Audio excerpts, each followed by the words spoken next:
Well, hello again, friends. Welcome to another episode of Cabernet and Pray, the podcast where we dive into Christianity while we explore the beauty of wine. And we mix the two together and we have a lot of fun. And today we get to look at an exciting book that I've recently read. We're going to sit down with the author and go deeper into this discussion. And this is going to be a good one. Today's our guest is Heather Hamilton. She's the best-selling author of Returning to Eden, a field guide for the spiritual journey. She has appeared on television and radio programs, including NPR. She received her BA in journalism from Georgia State University and spent many years doing video production before discovering her love of writing. She's passionate about fostering human connection through storytelling, writing, art, and exchanging ideas. Heather lives in Atlanta with her husband and 3 children. Welcome to the podcast, Heather. I've never shared this with anybody publicly. There's so many things happening in this conversation right now. 1,000 years from now, people are going to be looking at this podcast saying, so this was the breakthrough. This is delicious. I really love it. The joke I always say is like, how'd you learn so much? And I got to drink a lot. The power of food and beverage to lubricate an environment. Resistance to change is hurting the church. I'm not in the camp that God has a penis or a vagina or a body at all. I'm in the camp that God is a universal spirit. This is the strangest podcast that I have been on. I don't even know what to do. I'm trying to think of something smart to say. It tastes good to me. I'm kind of geeked up about this wine. You've uncovered the mystery. You've exposed the formula. We're going to sit down at table. We're going to have a glass of wine and some food, and we're going to talk about the beauty of Jesus. Thank you for the hospitality that this particular podcast provides folks like myself, and I know others, to be curious around their faith practices. It's actually the first time that I've talked about that out loud. I will never forget the first time I bought a bottle of wine by myself, which was yesterday. By the way, drinking this Pinot Grigio at 3 o'clock in the afternoon is making me even more direct in my communication than I normally would be. Thanks, Jeremy. I'm happy to be here. Cheers. All right. Anything else we need to know about you that I didn't cover in the intro? No, I think you got it. That's it. Okay. Yeah. On that note, it's time to talk about what we're drinking today. I have got a 2019 History Red Blend from the Pacific Northwest. This is primarily Cabernet Sauvignon and Malbec. I cracked this thing open and I'm getting some green grass and some red plum. I love a good blend and I love the Pacific Northwest. Normally I'm drinking Pinot from the Pacific Northwest, but changing it up today. Heather, what are you drinking? Yeah, I've got a 2020 Cabernet Purebred. It says it's from Lodi, California. There you go. I don't know where that is, but it's great. Yeah, I started out with a cheap wine that tasted so bad that I had to abandon it and crack open this thing. Oh, we get all sorts of wine varieties on this show. You know, some people just get whatever they've got around. Other people go all out, and so it's always fun to see where the wine journey takes us. Yeah. Great to have you along, and you're one of the guests that eagerly accepted the invitation to drink wine and talk about God. So yeah, I'm excited. Thanks for your willingness to do that. All right, I want to start with a question that I like to ask each of our guests on this show to give people a behind-the-scenes look at how we arrive at the ideas we arrive at. The question is, how has your faith changed over the last 10 years? Yeah, that's such a big question. I feel like it would almost be unrecognizable. Not in. Yeah, no, I don't know. It's okay. The short story, I guess, would be it went from conceptualizing faith as like a white-knuckled grip on very literal beliefs as historic events to a more open-handed, deep inner knowing in terms of like my faith in my life are more sort of one and the same flow. And now I find like deep wisdom in stories that I kind of failed to mine in the past because I didn't realize that there was anything deeper there. What triggered that transition for you? Yeah, so I have to kind of give a short version of my story to answer that question. So I grew up very evangelical in the South, and was very involved in the church throughout my whole childhood, youth groups, church conferences, church camps, etc. And landed in a really big evangelical megachurch where I ended up meeting my husband, and we had our 3 kids, and he eventually became the music director at this large megachurch. And during that time, I had just had our 3rd child, and essentially, I I hesitate to call it like divine illumination, but it did sort of feel like that in my life. I had just some major revelations about my life personally, and like some sort of buried trauma that I had never dealt with or acknowledged. I didn't even understand or know what trauma was, and certainly there was no conception that it was affecting me in any way. And this sort of just erupted to the surface. And when it did, it essentially caused like an identity crisis and a nervous breakdown, where pretty much over the course of a few days, I went from like this really put together, like Christian American woman, you know, rocking and rolling in church and all of that, to like this relentless panic attacks that I couldn't get a hold of, and I just descended into this very deep, dark psychological place that I actually like recognized as hell. There was like a moment where I just felt like my soul was like completely untethered out in space, completely cut off from God. And in fact, it was like kind of this moment of realizing that like no one was coming to rescue me. Like whatever I had sort of held as like a mental conception of what might happen in a moment of desperation like that, it just was obliterated. Like nobody's coming to help you. And so in that moment of going like, this is hell, I had this sort of illumination come to mind that like, this is what the Jonah and the whale story was about. Like I just sort of intuitively knew that where I was the belly of the whale, that, you know, whether Jonah was a historical character or not was kind of irrelevant, but I knew that where I was is where that character was. Like we were in the same place. And so really for the first time, my concept of hell was very disrupted, but I also was like returning to these biblical stories more as mythological maps of meaning that were going to help me navigate my internal world, because I was in a psychological state that I didn't have any reference for. And nobody at my church or in my family or anywhere in my sphere of resources like knew what I was talking about. It was something totally foreign.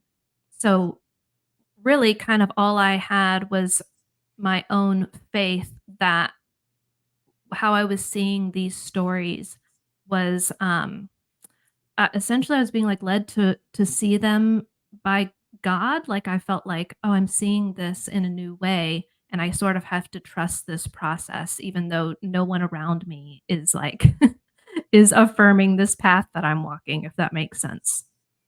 No, this is such a great way not only to set up your book, which if you read your book, this all you're saying makes so much sense. But I encounter more and more people with similar stories where the faith they were raised with works until it doesn't. And there can be any number of triggers that somehow you go, wait a minute, this is, this got me here, but it's not going to get me there. And then there's this panic, this loneliness, this what on earth, am I doing? And then it's the process of trying to make sense of that, of trying to find something deeper. And that's why I so appreciate your story and your book, because you just bring people along. And I imagine there are so many people who are either listening to this or watching this, and then will read the book and go, oh, me too. I totally understand this. And you talk throughout the book, which, by the way, this is what the book looks like for those on video. It's called Returning to Eden. I loved this book. And, here's how I think. I'm a avid reader. I love reading. I think most people, they rate a book based on how much of it do they agree with. That's the way I find most people. Like, did I agree with 100% of the ideas? If so, that was an amazing book. That is a horrible way to rate a book, and it's a great way not to grow. For me, a great book is, did this book cause me to rethink things? Did it challenge ideas that I have from a different point of view? Did it cause me to put the book down and go for a walk and go, I gotta process this? And from that vantage point, your book is killer. I mean, there's so much there that I found myself just laying in bed at night thinking through, going, wow, that is something I want to process, and I want to see it, and you bring it from a lot of different points of view. You talk about the perspective of myth, like you had just said, the power of this and seeing so much of life through this. Throughout that, you really weave this idea of the true self versus the false self. So if someone's not familiar with this work, that's kind of the setup. Why do you think this lens of the true self, the false self, interpreting myth in the way that you do, why is this lens so helpful in making sense of life? Mm-hmm. Well, I think it's helpful. I'm a pretty pragmatic person. And so I do spend a lot of time up in my head thinking and analyzing and yada, yada, but I'm also interested in something that like works and is helpful. And so I think, growing up, to use the word myth in a church context was extremely insulting and offensive. Like, I even, when I was, kind of marketing the book or trying to come up with a 30-second sales pitch, was like, what I'm really diving into is what myth is, how it functions, and why you should care about it, because it is affecting you, whether you're aware of it or not. But I couldn't say the word, because so much of my audience I knew was either going to be evangelical or former evangelical, but somewhere in that context where myth basically, to say, like I was just talking about the Jonah and the whale story, to say, I think Jonah and the whale is a mythological story. It is like, you can imagine, saying to a devout believer, like, I think that your belief is complete fairy tale. That's really insulting to someone who has a very deeply held belief and an emotional attachment, to their interpretation of stories. So I wanted to clarify what I meant by it, and how for me, the mythological patterns that are revealed in the Bible are truer, and I take them more seriously than just a CNN headline, that a lot of these stories weren't meant to be read like a CNN, scrolling banner, man gets burped up out of the belly of a whale, But what we're taught is that is literally what happened. This unbelievable, event of fantastical proportion literally happened. And in order to sort of prove your belief in God, you have to believe that, that it doesn't make sense. It's not rational, but I believe that God can do anything. So I choose to believe that that's the way that the story happened. And my life experience, this really hellish experience that I had, sort of revealed to me that there was this world inside of me that I had never turned inward to really examine. I didn't really know that it existed, and I had no idea that so much of this unconscious world was completely driving the trajectory of my life, all my decisions, all my thoughts, everything that I thought was unique to me was actually prescribed, I don't know, predestined is the right word, but it was so predictable. Someone could have written an autobiography of my life with all my thoughts, all my feelings, all the way that I, interpreted my experiences before I was even born. It was I kind of got my robotic programming and got sent off on my way. And so kind of coming to understand that I was like living inside of this mythological story already, and then coming to understand like the deep wisdom that is that these stories of mythical proportion are symbolizing. Like, it's not a fairy tale that someone just made up and brushed away. It's actually like something more profound and more real than what like the events that we see on the surface. Love that. You draw numerous analogies in the book to Disney movies, and a couple that stood out to me were the way you break down Moana, and then the way you break down The Lion King. Are you a huge Disney fan, or this just happened to be stories that you thought were useful?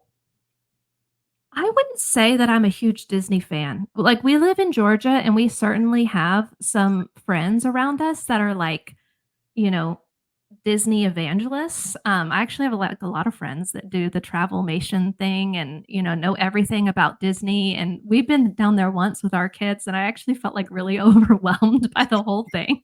It's like, okay, I hope you liked that. I don't know if we're ever going back again. I would say there's like a handful of the movies that I feel really kind of spoke to me, although it's not like I like thought about them a lot until I started to understand them as mythological maps, and the patterns that I was seeing in scripture, I saw reflected in some of these different movies and in a lot of different art forms. So one of them, for instance, like The Lion King, I do love that movie, and it's kind of silly to say, or it sounds silly to be like, I think it's the gospel, because you think you're just watching this silly movie. But yeah, I kind of overlay that story on top of my chapter about original sin, because I think it does a really good job of, in the movie, there's little Simba, who is, a wild, adventurous little kid. He's good. He's inherently good, and he's a normal, like, little lion cub. And then he witnesses this awful thing, his father dying. And then the shift in the movie comes when Scar tells him that this is his fault. And he believes that and internalizes it. And that's essentially the moment where he like falls asleep to himself, where he's internalized this shame and fear that if he makes any move, like if he takes responsibility or, follows his instincts anymore, then he's going to continue to cause harm. And so his solution is like, I'm essentially going to fall asleep to my destiny and who I am, and, kind of go hide away. And so we sort of see that in the garden, where it's like, the lie that's believed that you're naked and ashamed and you've done something like so awful, and that makes you inherently awful. And so, actually in the story, it says that Adam falls asleep, and it never says that he woke up. And so it's almost like the rest of the story from there on out is him kind of in this dream world that's instigated by this pain of separation from who you really are, and like a disconnection from his father and his family and his legacy, And so essentially, by him like abdicating his responsibility, the whole kingdom is withering. And it's not until he has this mystical experience where, Mufasa says, remember who you are. Like, you were always mine. There was never a time in this whole story that you weren't my son, and this, was not your destiny to fulfill. And so it's more about Simba's perception changing, and him finding the courage in himself to say, like, I think I do have a destiny that's rooted in something really good inside of me. And so I love that story because it is the mythological pattern that's being revealed in scripture. And theologically, or I'll say, we all fall asleep like that. We all sort of buy into the lie, that we're guilty and we're ashamed and we're inherently pieces of crap, that whatever we touch is just kind of like go to shit, because we're inherently bad. And when bad behavior would happen, it's like, oh, it's just sin. It's just sin. Like this is who we are. And so for me, it was actually this really heretical shift of going like, I don't think that I'm inherently evil. I think that I am inherently good and beautiful, and that I've always been a part of my father's family. And it's actually like by not believing that I've really abdicated my responsibility. So anyway, that's a long answer to say like I love that movie. I don't know if every Disney movie is communicating that, but I definitely see like those mythological stories kind of carrying the thread in our culture. Can I just say, as a Jesus follower and a diehard Disney fan, that is such an incredible answer. I mean, I just want you to watch every Disney movie and then break it down. And I think you need to create a series or maybe a book where you just analyze Disney movies through the lens of the gospel, and I'm here for it. And we'll market it to all the Disney fanatics, and it's going to be brilliant. But literally, it's so good. You do the same thing with Moana. I mean, it is like so fun. Oh, I just love it. And I love the way you take these massive, monumental things about life, and you're like, oh yeah, this is what Simba's going through. You're like, yeah. Oh my gosh. Yeah. Well, once you see it, it's like, oh my God, like I'd see it in Disney movies, but then I would see it like in the life cycle of a tree or something. You know what I mean? And I would just be like, oh my God, it's the gospel, like just this pattern repeated and repeated. And it's almost like you either don't see it or you see it everywhere. That was my experience is I couldn't see it at all. I don't know if anyone had ever tried to explain this to me, like the way that I'm saying it. I don't recall, but I definitely didn't have ears to hear. Those phrases like eyes to see or ears to hear really started to make sense to me because I knew that it was really a matter of being blind, not being evil. It was just, I couldn't see what I couldn't see. And then when the blindfold came off, it was like, a whole new world. So what's that movie from? It's Aladdin. Yes, Aladdin. Thank you. Oh, it's such a good answer. Okay, in the book, you mentioned the Enneagram, but you tease us and you do not tell us your number in the book. When inquiring minds want to know, this is where the podcast, we get to the deeper story. What's your Enneagram number?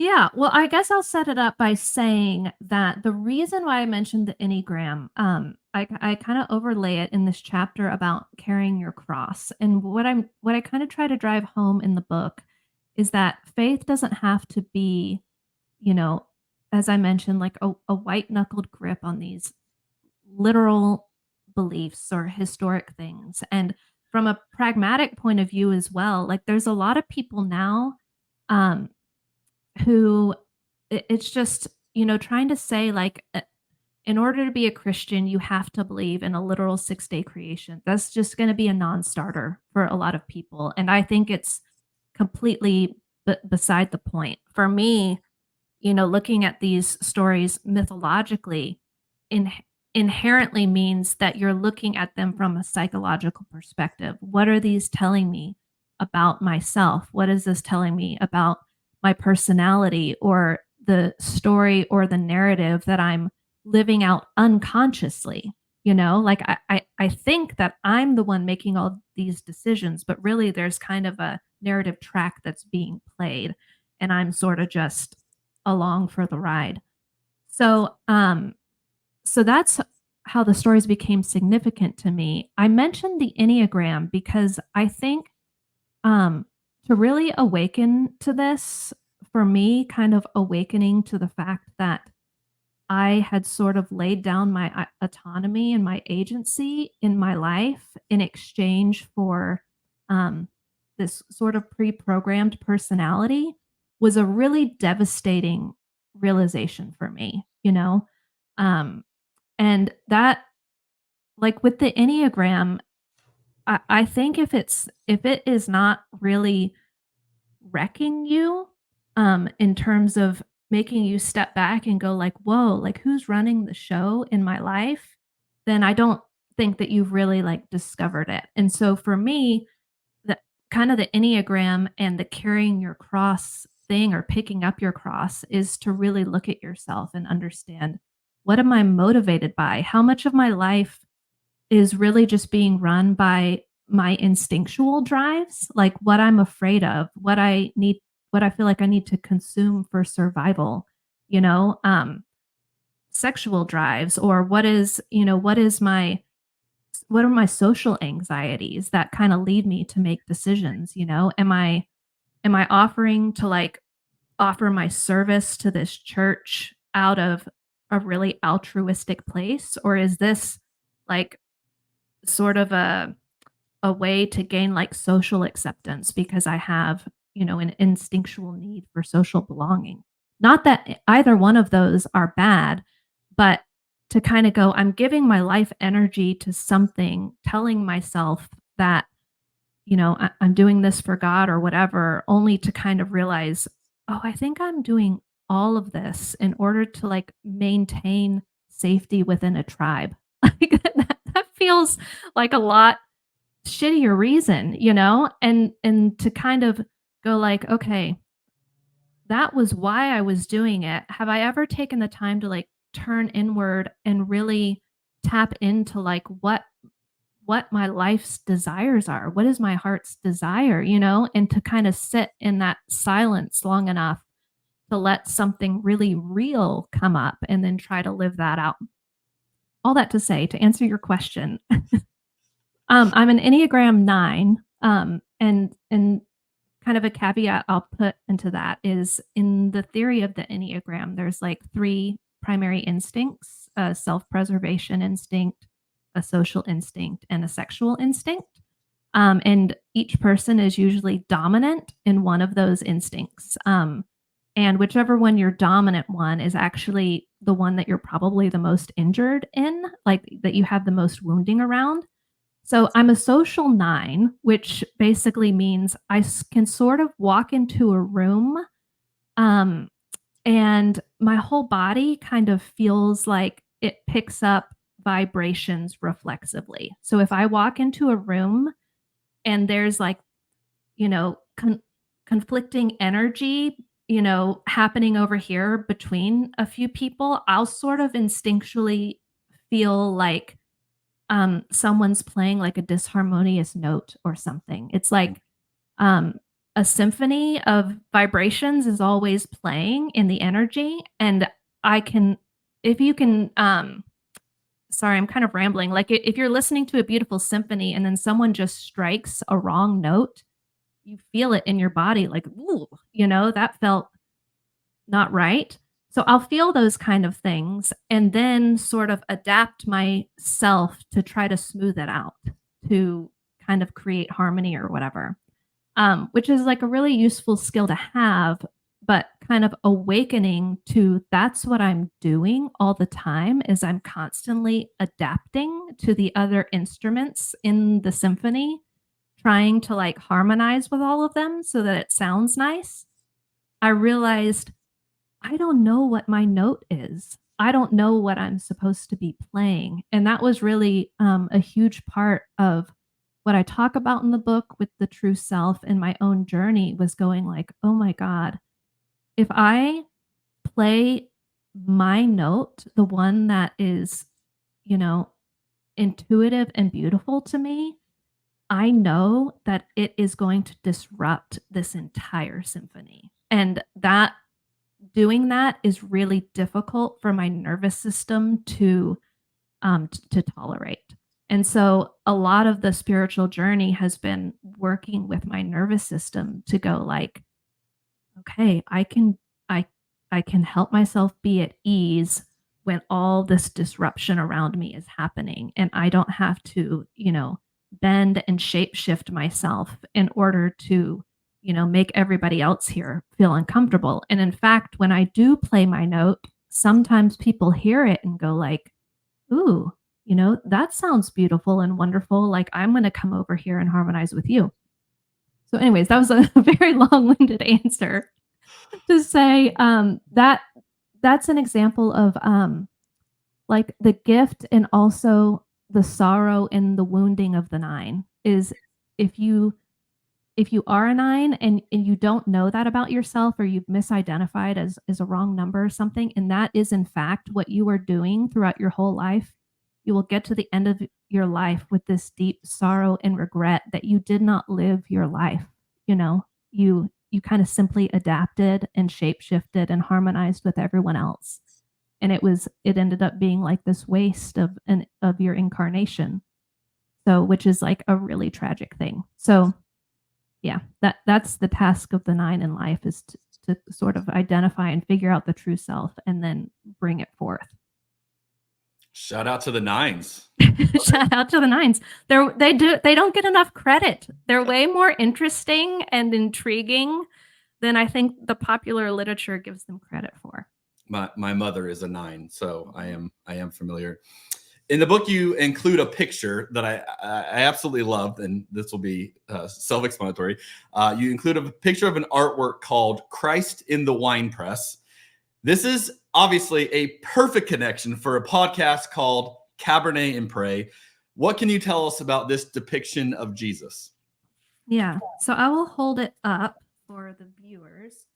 For those on video, you're getting a little shot of the book here. Okay, so in this picture, you see the typical, we see Christ on the cross. We've seen that for forever. We're all very familiar. But in here, he's actually like standing in a wine press, and his body would be like what would be happening to the grapes, okay? And then the cross is bearing down on him like a wine press, and then you actually see right here this picture of what would represent God the Father being the one that's pressing him. And so symbolically, what this is representing is, if you picture grapes before they're pressed, in order to get like the wine and like the lifeblood inside of the grapes to flow, you have to crush them. And so it's actually like the crushing which extracts the lifeblood, where we get this, and the spirit can flow. Like, we call this spirits or whatever, but it's the crushing of the outer form that has to happen before the lifeblood can flow. And so from viewing this from like a psychological lens, what I try to do here is, instead of, growing up evangelical, the orientation towards the sacrifice on the cross was like, Jesus took my suffering. It was supposed to be mine, but it was this substitute, and now I don't have to suffer what he did. And instead I'm saying, no, what Jesus is actually doing is demonstrating what we are to do with our own suffering, not to try to get out from under it, but to let it bear down on us consciously enough so that this like psychic lifeblood is extracted from us and like new wine can flow. So, I spent a lot of my own life, suffering in different ways, but none of it was really productive. Like I might have gone through a situation and learned something from it and mostly tried to just avoid making the same mistake again. Or when something, really difficult that was out of my control was happening, it was like begging God to take it away, and then when it would finally resolve, I would feel at peace or whatever. And so it wasn't, there was nothing really like productive happening with the suffering. And then, the story that I explained in the beginning, where it was such an overwhelming amount of suffering that it was like crushing my nervous system. It wasn't something that I could escape or get out from under. I understood that by sort of crushing the, I call it the false self in the book, but it's what we've been kind of trying to get at, this sort of manufactured, pre-programmed personality that was taking up all my life energy. Like all my energy was kind of going towards sustaining this personality or ego, or essentially trying to keep my in her nervous system in a harmonious state, you know? And when that was all finally crushed, I understood that there was this like lifeblood or vital life force inside of me that was then able to flow. And so then my task was essentially making the two become one flesh, like making this wine, this blood, and this body or this bread like move in one accord with one another, like one incarnation. And so you have like the human and divine sort of collapsing into one form.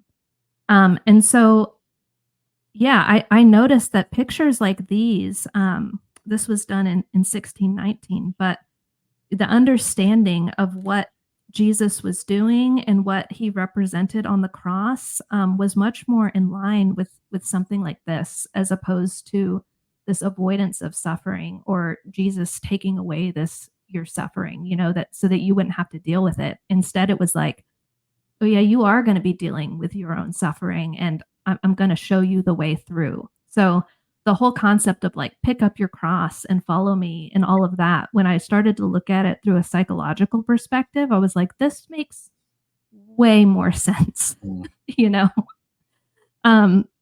Yeah. And then constantly what I was doing before was sort of, I don't know, doing a bunch of stuff I didn't want to do because I just thought I was supposed to be suffering in some way for the gospel. Whereas, yeah, I came to find out, no, like once I sort of went through the psychological crushing, the things that I can devote myself to now just have a lot more vital life energy behind them because it's really what I want to be doing. You have a great metaphor in the book, and this might be maybe my favorite quote of the whole book. This is the one I've thought back to. I've looked it up a few times. I read it to my wife laying in bed because I was like, this is such a great image. You say this: Jesus's temporal incarnation on earth gives concrete definition to the nature of Christ. Jesus makes visible the Christ, which is invisible. Jesus and Christ are paradoxically distinct and also one. An imperfect metaphor for this is thinking of air in a balloon. The air representing Christ is constantly present, but by filling a balloon representing Jesus, we can better understand the properties and characteristics of the air, Christ.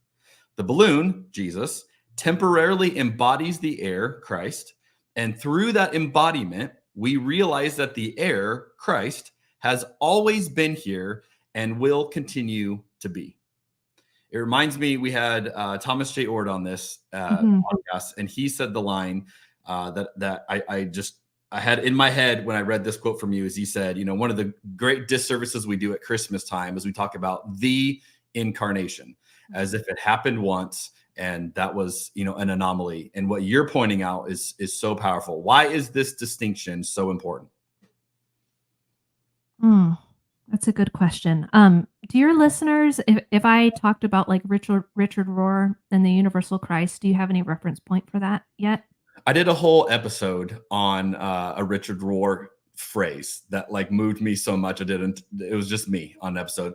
So they have some familiarity if they have religiously followed this podcast thus far, but I don't know how much a typical person would.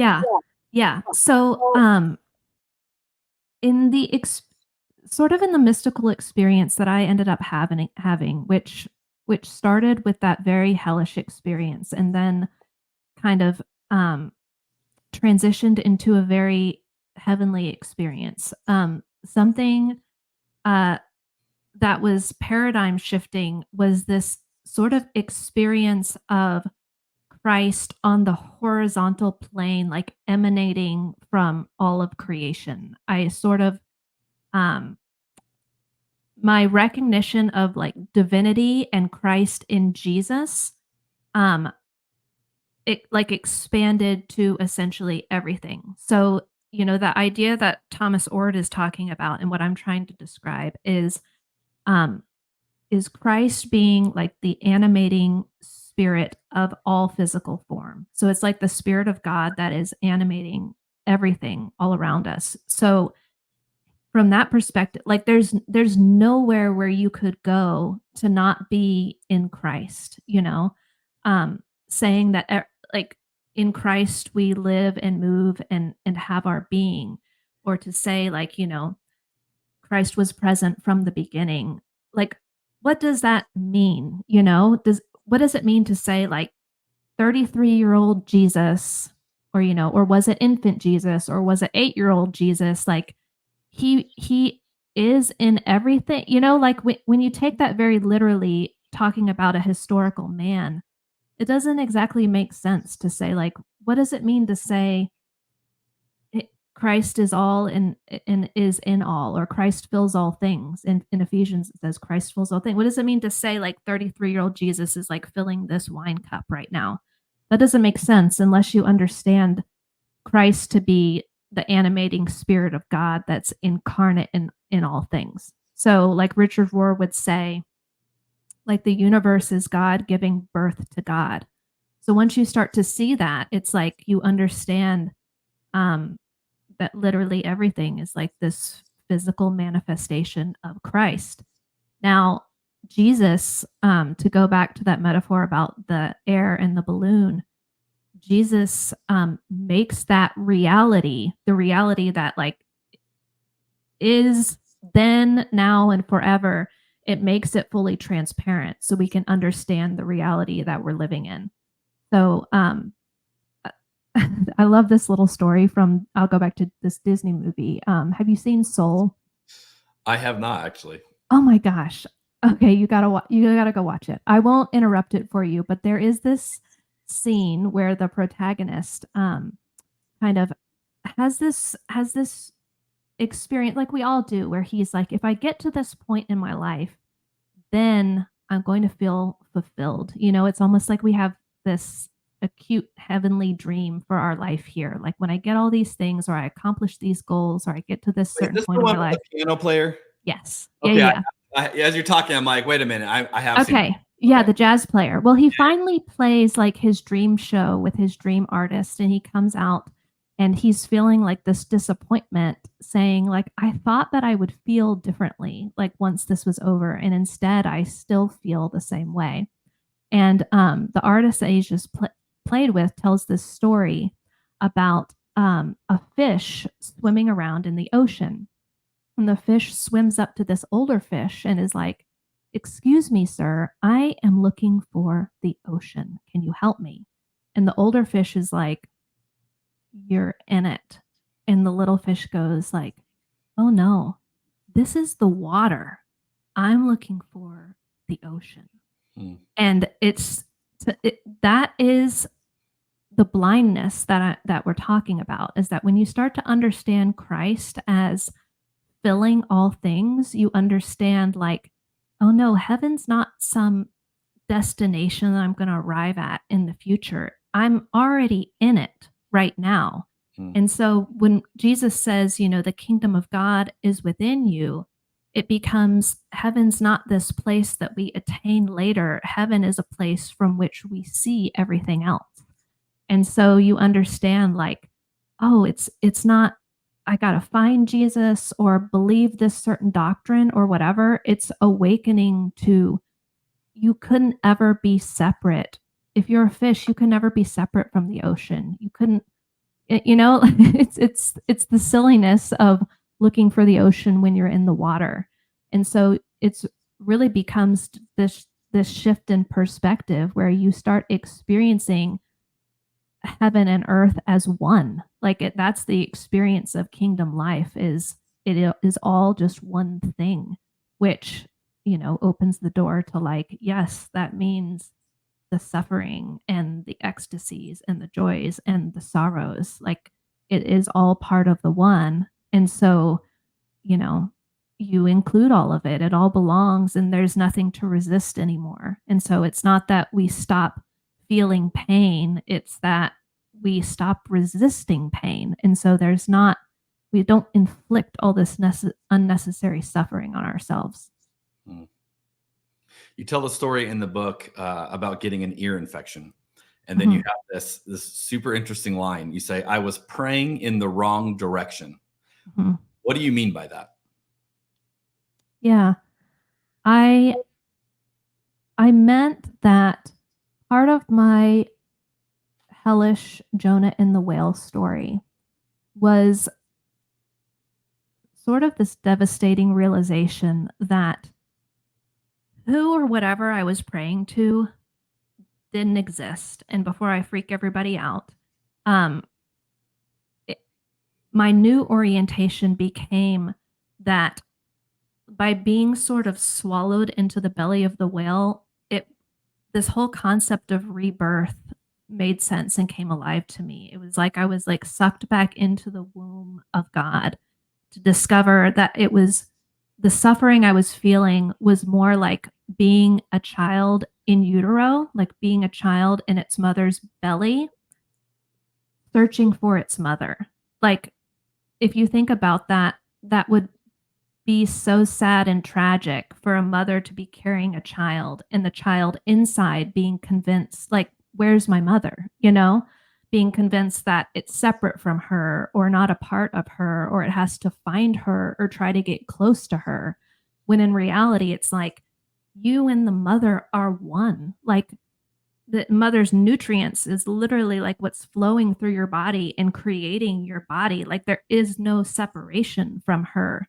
And so it was this reorientation of going like, I'm praying and searching for something or someone out there that I call God, that I've projected all of these characteristics and a certain personality onto, that I want to come down and rescue me. And so that God concept died for me, and it became more of a God is in me and moving me and breathing in me and crying through me and loving through me. And when I could see like that, it became, essentially me getting up from the foot of the cross and getting on the cross. And it's like you start to understand that God is seeing the world through your eyes.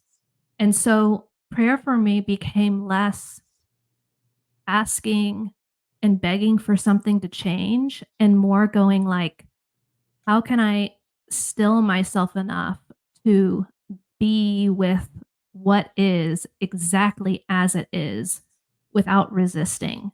And when I stop resisting everything, then I can kind of see, like I can see clearly the things that I either want to move or can change or can do something about, or the things that I can't and I have to be okay with. And so it was more about, I don't know, orienting myself around a sense of peace with reality and what was happening and, how it all is, as opposed to like sort of pleading and begging and hoping to change someone's mind. that concept of prayer sort of died. And it's not that I don't have desires. I do, but it's more kind of going like, oh, if I have a really pure and intense desire for something, like, yeah, then that is God in me desiring for that to happen. And so I'm going to like, live my life in that trajectory to try to like see it through, and then also trust that if it's meant to happen, that it's going to happen. You refer to yourself in the book as a recovering evangelical, which obviously speaks to where you've been, and you've referenced a bit of that story. How would you describe the posture that you're embracing these days? Yeah, I say a recovering evangelical because I do think, for better or worse, the definition of evangelical is like, I believe all the Bible is historically literal, and there's really not a lot of room to like venture outside of that interpretation within evangelicalism. But I say recovering because I do kind of tend to look at not just evangelicals or faith spaces, but really everyone on this journey of human development and kind of going, I think that it is normal, even though we'd hate to admit it, but I think it's normal for people to start out believing sort of magical, nonsensical versions of these stories, you know? And I know for me, when I sort of kind of woke up to some other interpretations that I felt were better, I was kind of hard on myself. Like, I was so like, how could you believe that? You know what I mean? I was so dumb. That doesn't make sense or whatever. And kind of going like, no, I think that we all start there, you know, and learning to understand like, yeah, I did take all of this literally, but because those stories were so deeply embedded in my psyche, they were the maps that saw me through to the other side. And so it's more about like trying to look back on the whole journey as stages of development, and then, you know, some of the frustration that I feel trying to connect and keep my attachments with people that I love who feel very threatened by my new way of seeing things, going like, oh, that totally makes sense. You know, I know what I had to go through to get over here, and I completely understand why nobody would want to push a red button and just instigate that, that complete disruption in their life. You know, it's really a moment of grace that each person has to have. And for at least in the Bible, you know, any person who ends up having this moment of grace, like you look at like Paul, for instance, I'm like, he had to leave his entire life behind, you know? He has this encounter with Christ, which changes his whole perception and his whole identity, so much so that he changes his name. Like he disappears for 3 years, you know? He goes from like being the leader of this army to like, peace out, you know? Like I'll see you guys in 3 years. And so it's like this destruction of everything old. And a lot of times what was old was something good, you know, as you said at the beginning, like it sustained us to here. And so it's really difficult to like build a good life and then say like, all right, I'm going to push the self-destruct button. Like, why would anybody want to do that? And so, so I think for me, it is recovering evangelical, but also going like, I think in terms of, you know, kind of taking a stick and trying to beat the dead horse behind us. It's like, how can we make this faith tradition more beautiful and re-enticing and, you know, brilliant and all these things, like all of that potential is still there to move forward. And that's really like what ends up attracting people.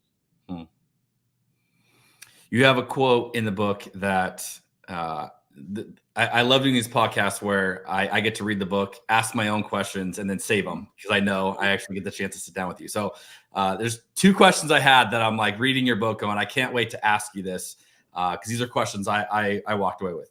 You have this quote. You say, a person who believes he has an enemy, such as Satan, outside of himself, has not yet turned inward to face himself. His outward enemies are a projection of what he can't yet face inside of himself. The projections reflect the inner, denied parts of himself back to himself. Now, my question on this is, do you believe there is any objective sense of evil in the world outside of us? And then another kind of way of thinking about angels and demons. Is this all metaphorical? How do you, from your lens of myth, make sense of evil? Yeah, that's a really good and deep question. Okay. Let me answer it with kind of a story. Let's say that you had a dog that was bitten by rabies and absolutely made the dog go mad and insane and violent. Like if I had a dog infected by rabies living next door, I'm at home here with my 3 kids running around, and that dog is running into my yard, like trying to attack my kids. I absolutely, the dog's got to go, you know? But also I understand how the dog ended up that way, if that makes sense. Mm-hmm. And so I think that I do think that there is objective good and evil. I don't think that it is as far removed from us as we would like to think. Um, and so most of the time, I can see it sort of in the terms that I just described, where it was like, oh, there was a process for how this perfectly normal and natural animal through a natural process ended up the way that it did. And so I can have like compassion and understanding and also go like, how do we prevent dogs from getting rabies in the first place, as opposed to like just dealing with this rabid animal and saying like it's so evil, like we got to kill it and then move on. It's like if we understand the process, how do we go back up, follow the stream back up to the headwaters and figure out where this is flowing from. So I think in terms of like, um, othering or projecting a sense of like this group or these people are just evil and there's some evil agenda that's coming to get us or whatever. I don't think that that's helpful in terms of like getting us anywhere in the future, that we can approach those things with a lot more understanding and compassion. With that being said, I oftentimes feel like we can unconsciously contribute to the problem of evil that we are so afraid of by projecting our unconscious fears from within. So, if I'm dealing with some sort of internal anxieties, just my own fear or whatever that's causing like, disruption and disrest within my body, it's very difficult for me to recognize this is coming from me, But if you've ever been approached by someone who's on edge or seems unstable or whatever, even before that person interacts with you or opens their mouth, like just that energy is something that I can pick up intuitively. And so then it becomes like this looping cycle, right? Where it's like, why are you acting like that? Now I'm on defense. And now like there's this building friction that's happening. And so I think if we don't recognize that a lot of the times, like the fear that we think is coming from outside is something that we're projecting onto someone externally and then reacting to it. It's just an unconscious reaction that builds and builds and builds.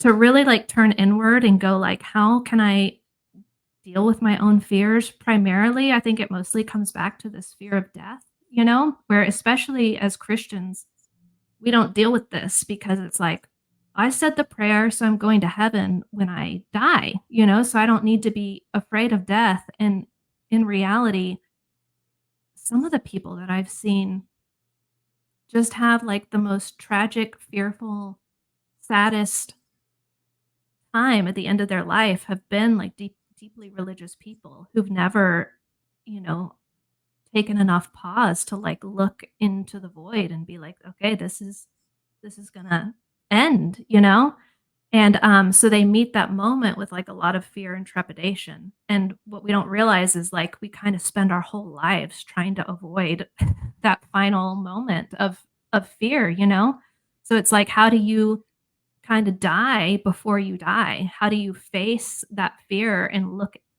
into it, turn around and look into it as opposed to running away from it your whole life? So anyways, all that to say is I think a lot of what we call evil is something that we're all really contributing to unconsciously. And it's stuff that we don't want to look at inside. And so we project it outside and then try to work it out outside, like the internal battles that we're fighting with our fathers, our mothers, our family, our dreams that didn't happen. It's like instead of recognizing that those wars are being fought internally, we turn them out externally. So I hope that that's an answer to your question. In terms of like, I don't even know if we have time for this, but just on like a metaphysical level, I actually listened to this wonderful wisdom teacher named Cynthia Bourgeault talk about evil several months ago, and she talked about it from like a metaphysical perspective. in that, like, God is the one and contains everything within God's self. But for there to actually be like creation and incarnation, there has to be like a split, like there has to be light and dark, or two forces that kind of interact with each other in order to create and for there to be incarnation. And so those two forces are intermingling and, and flowing throughout the universe, like in a proper balance. And it's the reason why we're here and there is creation. And so her take on, evil was that it was what we call evil, this sort of secondary force, is like a valid force in the universe for there to even be creation. So really, it's the mistake that we make is when we say like we want to eliminate evil. It would basically just be saying we want to eliminate everything. Like we want to eliminate all form, because it couldn't exist without, these two forces coming together and there being like a third thing coming from it. I think that that's probably deeper than we can keep going, but it's more about keeping it in balance when it starts to spin out of control. So angels and demons, literal, metaphor? I think that it's most helpful to us to think of them as metaphors. Okay. So. All right. Another question I had, and then we're going to take a drink break here because you have been pouring wisdom upon us. You do such a poetic job of walking through scripture with just these beautiful understandings of the false self and the true self and the role of myth and these, bigger themes. And there was a reaction I find myself having when I was reading the book. And I'm like, I don't know if we're giving these writers too much credit. And that was just kind of like, this is beautiful. Like what you're doing with it is beautiful. But then I'm like, is that really what they were doing? What were they trying to write these beautifully poetic myths, And so I just was wondering, are we giving too much credit to the ancient Near Eastern biblical writers by assuming all of these metaphors of true self and false self are in the Old Testament? I don't think so. I wouldn't have written a book about it if I thought it was too much credit. I was super grateful to have David Bentley Hart read my book and write an endorsement for it. And something that he articulated, which, again, I was just really grateful for, was that in the early church, there were really like different levels of reading the scripture, and the spiritual or allegorical level was considered like the highest level of reading. And then over the centuries, and especially after the Enlightenment, we collapsed it all into this, into this literal reading where it's not even part of our conscious awareness anymore that there's anything like deeper, psychological, mythological to be gleaned from the stories. And so I think that an authentic spiritual journey will eventually like open up into an allegorical or metaphorical reading of the text. That's not to say that none of it was historical, like some of it was, but when a lot of times when we're talking about events, like some events are so profound and carry such deep meaning that it's necessary to kind of try to contain the energy of what happened into something mythological or metaphorical. And so, like, when I say, in my life, I was swallowed by the whale, I'm telling you the truth, It doesn't mean that I, went and dove off into the Atlantic Ocean and literally spent some time there.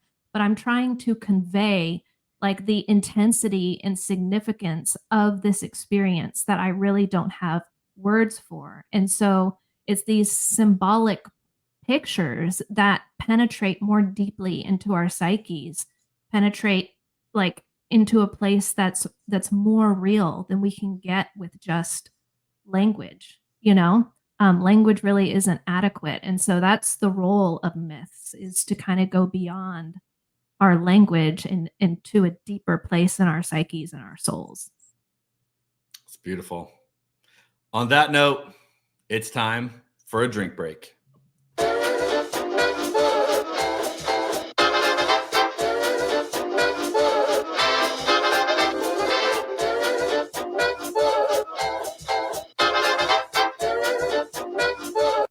Okay, Heather, now we're going to get to some rapid fire questions that we ask everybody on the show. I want to begin total change. We're going to switch it up a little bit. I want to hear a favorite story you have about wine.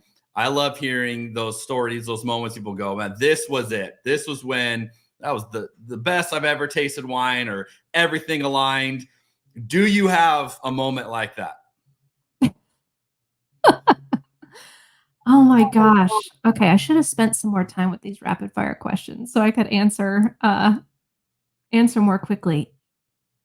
I wish that I had a beautiful answer to this. To be honest, I feel like all of my wine stories. Okay, I'll say this.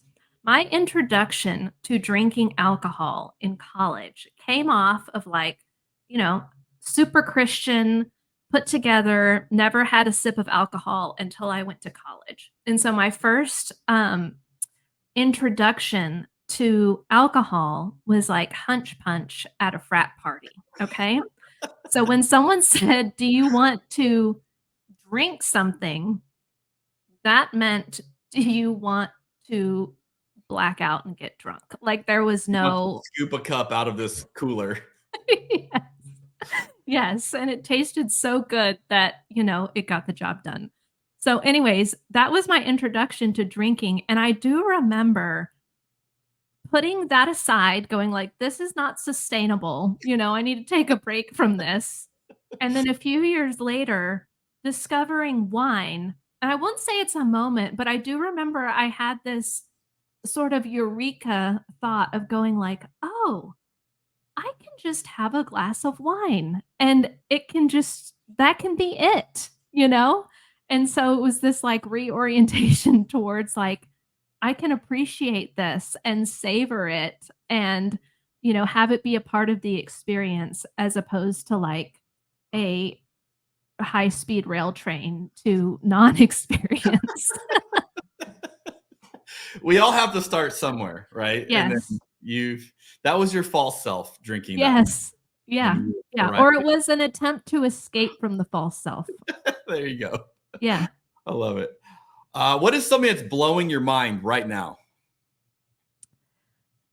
Right now, something that is sort of blowing my mind is, I tend to have problems that I kind of percolate over for a very long time, just trying to think about it and work it out. And it's some of the lopsidedness in our culture, and how specifically like in Eastern Orthodox liturgies and their pageantries and their ceremonies that they kind of act out every Sunday in their church services, how the symbolism reflects a certain proper order, if you would say. And so part of that is, when you have like an Orthodox ceremony set up, you have like the high altar where you're worshiping like the highest thing, which is Christ. But then at the edges of the church, you'll have gargoyles or strange or weird creatures that are there and belong there. And so something I've been thinking about is not striving for perfection, but for completion. And in that completion, to have everything in its proper order. And so something that, I noticed with more conservatives, but in the evangelical church is this intolerance for anything imperfect. So metaphorically, like an intolerance for the gargoyles and the demons on the edges of the church and the things that are weird and strange and disgust us and make us uncomfortable. It's like we have to get rid of those. And so we sort of sever that part of the whole off of ourselves. And then there's a giant compensation for that, because you can't just repress one part of yourself without there being an overcompensation. And so then, once you kind of swing over to the left and go like, hey, we've really, severed these people out of the whole, or we've ostracized these people.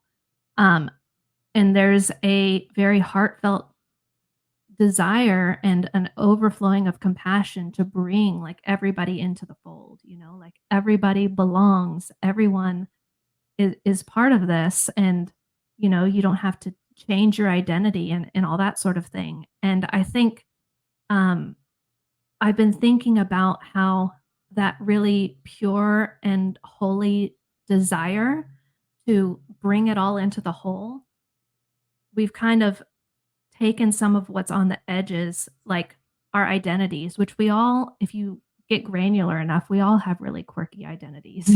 Like this works on like a micro and a macro level, but where you kind of take something really strange and weird or whatever about yourself and you make it like the center thing that you worship, and then your whole identity has to become about that one thing. And I think that we've done that like on the personal level, like I need to bring up this really unique thing about myself, and then I need to make everybody around me see it and affirm it and validate it, worship it.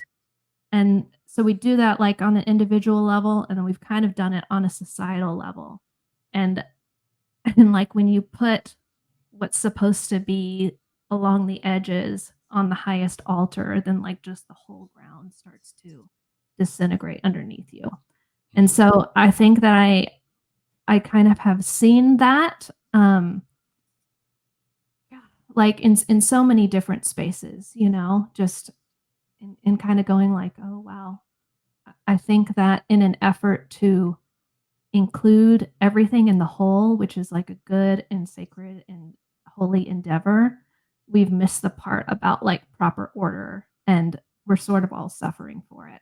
And I'm not exactly sure how to bring that forward. This is actually like the first time that I've like talked about that out loud, but it's something that I've been thinking about a lot. Bring the gargoyles back to church. Mm-hmm. Yeah. Love it. What do you see as the main issues facing Christianity in America today?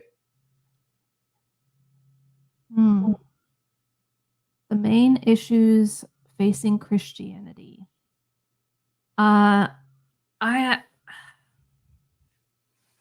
I think it's unnecessary litmus tests, really.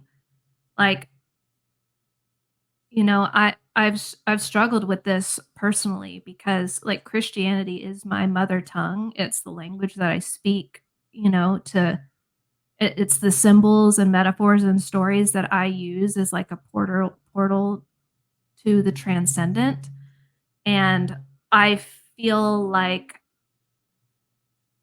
I know that about myself, and I also can't bring that forward in most churches, like at all. I probably hold some opinion that would like offend almost every church, And so I think I think that we have sort of abandoned what our highest values are, and those things that I think most people could subscribe to and rally around, and we've abandoned that for like a litmus test of dogma. And I think that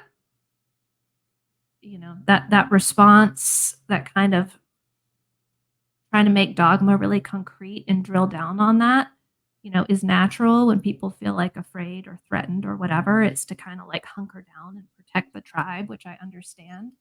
But I think that we still do need a strong and robust Christianity, like as a society, and the world would be better for my kids, if it was the vital lifeblood, like pulsing through through our world.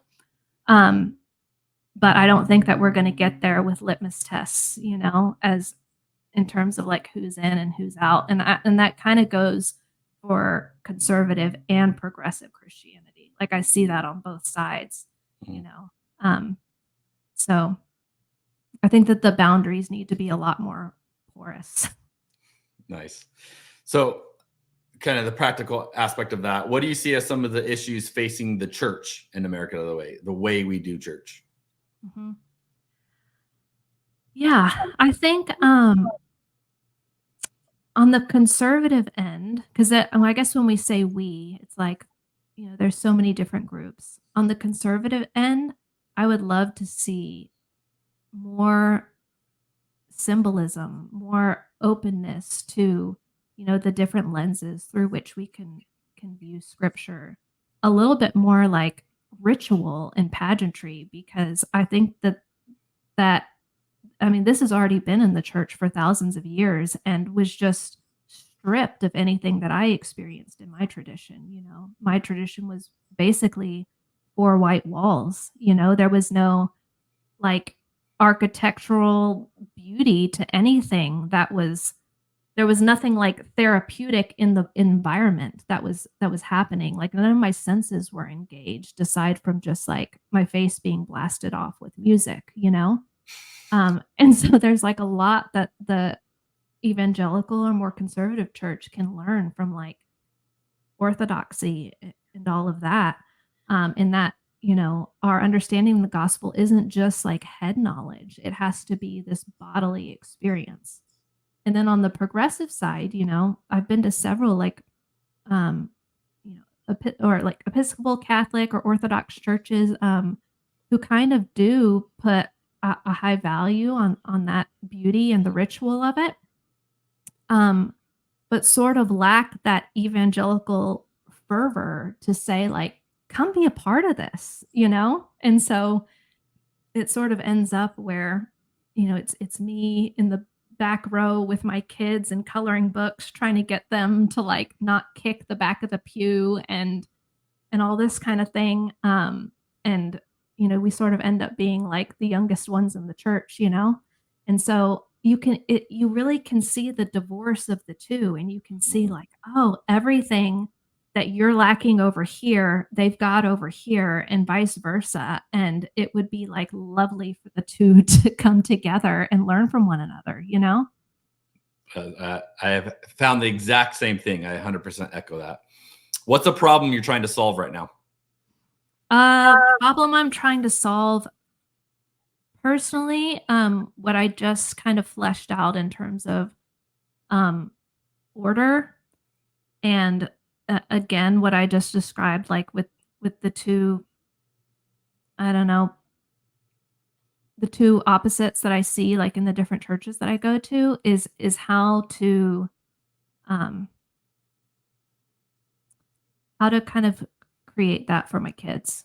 So I've struggled a lot with that, where a lot of times it's kind of ended up with something just in our home with me, putting out a blanket and some candles and doing a little ritual with them, and trying to make it a sensory experience, and also going like, this is like a lot of work for a mom with 3 little kids. You know what I mean? Totally.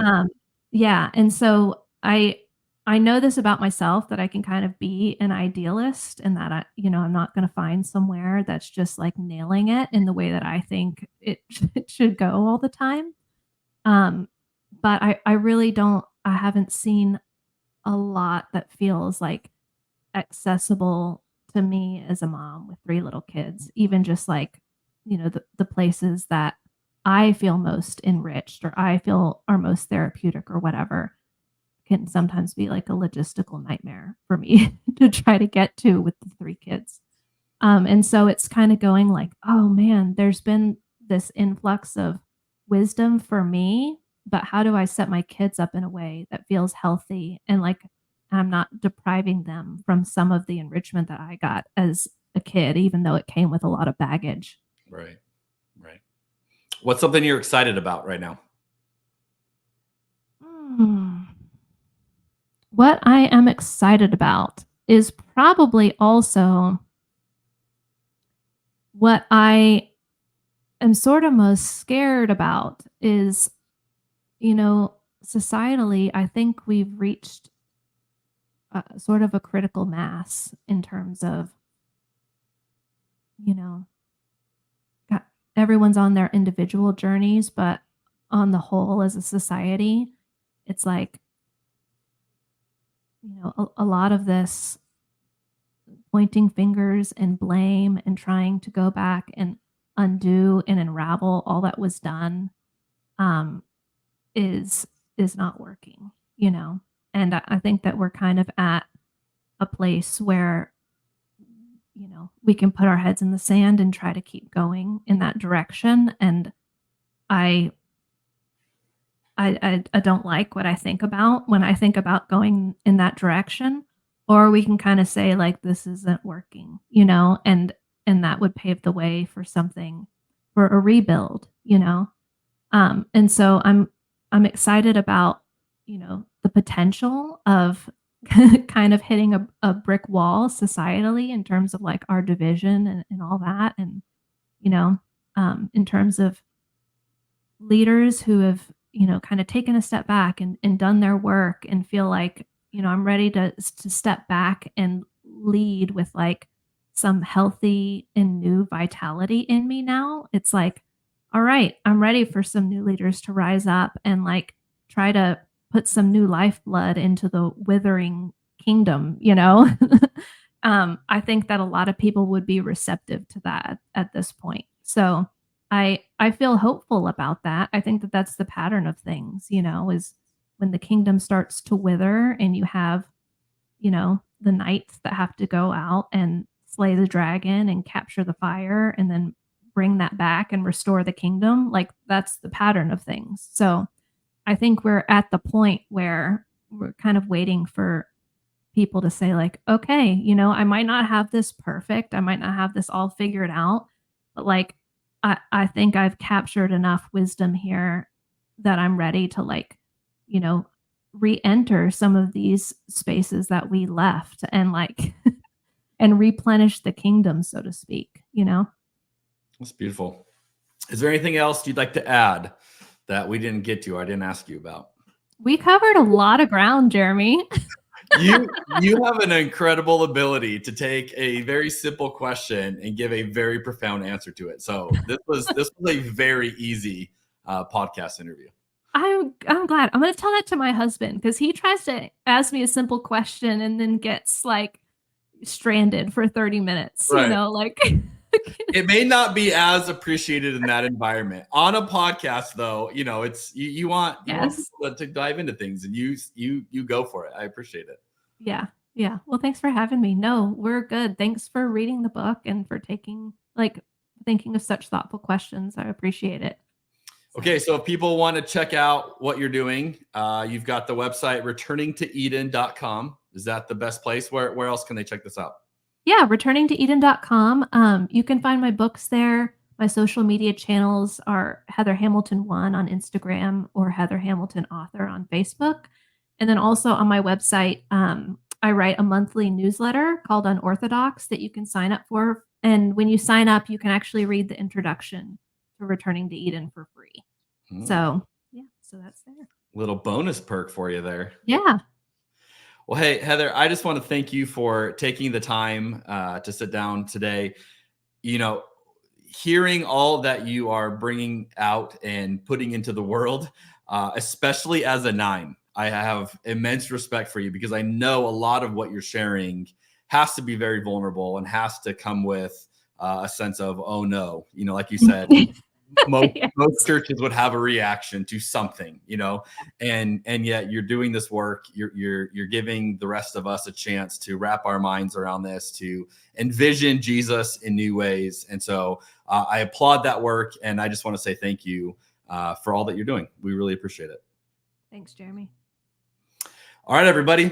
This has been a fantastic episode, and hopefully you've got lots of new thoughts. If you want to dive into this more and you're like, wow, this is intriguing, you've got to check out this book, returning to Eden. It is incredible. It is worth your time. You will have to go slowly through it because Heather is going to walk you through a bunch of stuff that's going to cause you to rethink some things. And that's a good thing.